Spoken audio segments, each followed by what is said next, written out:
ನಮಸ್ತೆ ಸ್ನೇಹಿತರೆ, ನಾನು ನಿಮ್ಮ ಚಿರಂಜೀವಿ ಮಾತಾಡ್ತಿದ್ದೀನಿ.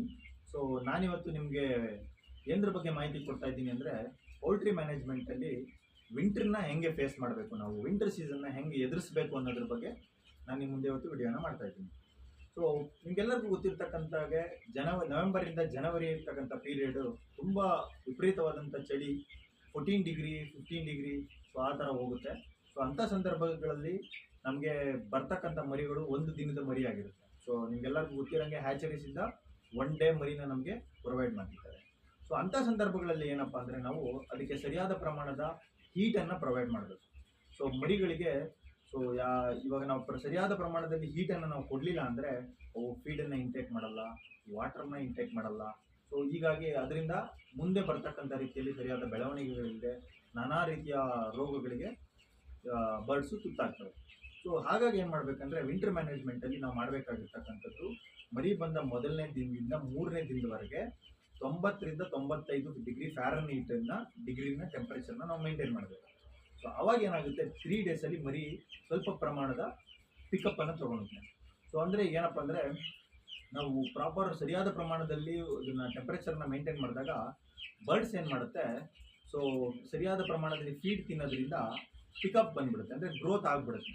ಸೊ ಅದಾದಮೇಲೆ ಸ್ವಲ್ಪ ಪ್ರಮಾಣದ ನಾವು ದಿನೇ 12 ದಿನದವರೆಗೂ ನಿಧಾನಗತಿಯಾಗಿ ನೈಟ್ ಟೈಮು ಟೆಂಪ್ರೇಚರ್ ಕೊಡೋದನ್ನು ಕಡಿಮೆ ಮಾಡ್ತಾ ಬರಬೇಕು. ಸೊ ಅದಾದಮೇಲೆ ನಾರ್ಮಲ್ ಟೆಂಪ್ರೇಚರ್ಗೆ ತಗೊಬರ್ಬೋದು. ನೀವಿವತ್ತು ನೋಡ್ತಾ ಇರ್ಬೋದು, ನಾವಿವತ್ತು ಮಾಡಿರ್ತಕ್ಕಂಥದ್ದು ಇವತ್ತು 9ನೇ ದಿನ. ನಮ್ಮ ಬರ್ಡ್ಸ್ ಬಂದು ಇವತ್ತಿಗೆ 9 ದಿನ ಆಗಿದೆ.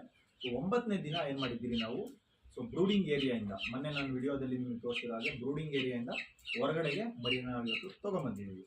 ಸೊ ಇದರಲ್ಲಿ ಏನಪ್ಪ ಅಂದರೆ, ನಾವು 9ನೇ ದಿನ ಮರಿನ ತೊಗೊಂಬಂದಿದ್ದೀವಿ, ಹೊರಗಡೆ ತೊಗೊಂಬಂದಿರೋದ್ರಿಂದ ಏನಾಗುತ್ತೆ, ಇವತ್ತು ಮರಿ ನಾರ್ಮಲ್ ಟೆಂಪ್ರೇಚರ್ಗೆ ಹೊಂದ್ಕೋಬೇಕು. ಸೊ ಅದು ತುಂಬ ಕಷ್ಟ. ಸೊ ಹಾಗಾಗಿ ಏನು ಮಾಡಿದ್ದೀವಿ, ನಾವು ಬ್ರೂಡಿಂಗಿಂದ ಹೊರಗಡೆ ತೊಗೊಂಬಂದ್ಮೇಲೂ ಸಹ ಒಂದು 5 ರಿಂದ 6 ಡಬ್ಬನ ಇಟ್ಬಿಟ್ಟು ನಾವು ಅದಕ್ಕೆ ಇದ್ಲಾಕಿ ಹೀಟನ್ನು ಕೊಡ್ತಾ ಇದ್ದೀವಿ. ಏನಕ್ಕಪ್ಪ ಅಂದರೆ, ಇವತ್ತು ಹೀಟ್ನ ಅವಶ್ಯಕತೆ ಮರಿಗೆ ಸ್ವಲ್ಪ ಇರುತ್ತೆ. ಸೊ ನಾವು ಏಕಾಏಕಿ ಚಳಿಗೆ ಬಿಟ್ಬಿಟ್ರೆ ಅದೇನು ಮಾಡುತ್ತೆ, ಸೊ ನೈಟ್ ಟೈಮೆಲ್ಲ ಒಂದೇ ಕಡೆಗೆ ಸೇರೋದ್ರಿಂದ ಮರಿ ಮೊಟಾಲಿಟಿ ಬಂದ್ಬಿಡುತ್ತೆ. ಸೊ ಹಾಗಾಗಿ ನಾವೇನು ಮಾಡ್ತೀವಿ, ಸೊ ಇವತ್ತು ಸಹ ಒಂದು 6 ಡಬ್ಬನ ಇಟ್ಬಿಟ್ಟು ಅದಕ್ಕೆ ಸರಿಯಾದ ಪ್ರಮಾಣದಲ್ಲಿ ಹೀಟನ್ನು ಮ್ಯಾನೇಜ್ಮೆಂಟ್ನ ನಾವು ಮಾಡ್ತಾ ಇದ್ದೀವಿ. ಸೊ ಇದಾದಮೇಲೆ ಏನಪ್ಪ ಅಂದರೆ,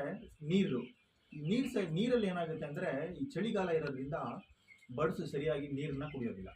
ಸೊ ಅವಕ್ಕೆ ಸ್ವಲ್ಪ ಪ್ರಮಾಣದ ನೀರನ್ನ ಮಾತ್ರ ತೊಗೊಳ್ತದೆ. ಹಾಗಾಗಿ ಏನು ಮಾಡಬೇಕು ಅಂದರೆ, ನಾವು ಎಲ್ಲಿ ಡ್ರಮ್ಮನ್ನು ಸೇವ್ ಮಾಡಿರ್ತೀವಿ, ಅಂದರೆ ನೀರನ್ನೆಲ್ಲ ಒಂದು ಕಡೆ ಸ್ಟೋರ್ ಮಾಡಿರ್ತೀವಲ್ಲ ಡ್ರಮ್ಗಳು, ಆ ಡ್ರಮ್ಗಳಿಗೆ ಏನಾದರೂ ಬಟ್ಟೆ ಏನಾದರೂ ಕಟ್ಟಿ, ಸೊ ಅದಕ್ಕೆ ಚಳಿ ಆ ಡ್ರಮ್ಗಳಿಗೆ ನೀರು ಮೇಲೆ ಬೀಳದ ಹಾಗೆ ಪ್ರೊಟೆಕ್ಟ್ ಮಾಡೋದ್ರಿಂದ ಮರಿ ಸ್ವಲ್ಪ ಪ್ರಮಾಣದಲ್ಲಿ ನೀರನ್ನು ಹೆಚ್ಚಾಗಿ ತೊಗೊಳುತ್ತೆ. ಸೊ ಅದಾದಮೇಲೆ ನಾವು ಟಾರ್ಪಲಿನ್, ಸೊ 10-12 ದಿನದವರೆಗೂ ಸಹ ಸೈಡ್ ಟಾರ್ಪಲಿನ್ಸ್ ಏನು ನಾವು ಕಟ್ಟಿರ್ತೀವಿ 5 ಕಡೆ, 1 2 3 4 ಮತ್ತು ಟಾಪ್ ಲೇಯರ್, ಸೊ ಅದನ್ನು ಸಾಧ್ಯವಾದಷ್ಟು 12 ದಿನ ಮೇಂಟೈನ್ ಮಾಡಬೇಕು. ಸೊ 10 ದಿನ ಅಂತೂ ಮಿನಿಮಮ್ ಆಗಿ ನಾವು ಆ ಟಾರ್ಪಲಿನ್ನ ಮೇಂಟೈನ್ ಮಾಡೋದ್ರಿಂದ ಮರಿಗಳಿಗೆ ಬೇಕಾದಂಥ ಸಫಿಷಿಯೆಂಟ್ ಸೊ ಹೀಟ್ ನಾವು ಪ್ರೊವೈಡ್ ಮಾಡ್ಬೋದು. ಸೊ ಇದೇ ರೀತಿ ಪೋಲ್ಟ್ರಿ ರಿಲೇಟೆಡ್ ಇನ್ನೂ ಹೆಚ್ಚಿನ ಮಾಹಿತಿಗೆ ನನ್ನ ಚಾನಲನ್ನು ಸಬ್ಸ್ಕ್ರೈಬ್ ಮಾಡ್ಕೊಳ್ಳಿ. ಸೊ ಸ್ನೇಹಿತರಿಗೆ ಶೇರ್ ಮಾಡಿ, ಲೈಕ್ ಮಾಡಿ ಅಂತ ಹೇಳ್ತಾ ಈ ಒಂದು ವಿಂಟರ್ ಮ್ಯಾನೇಜ್ಮೆಂಟ್ ಇದನ್ನು ಮುಗಿಸ್ತಾ ಇದ್ದೀನಿ. ಧನ್ಯವಾದ.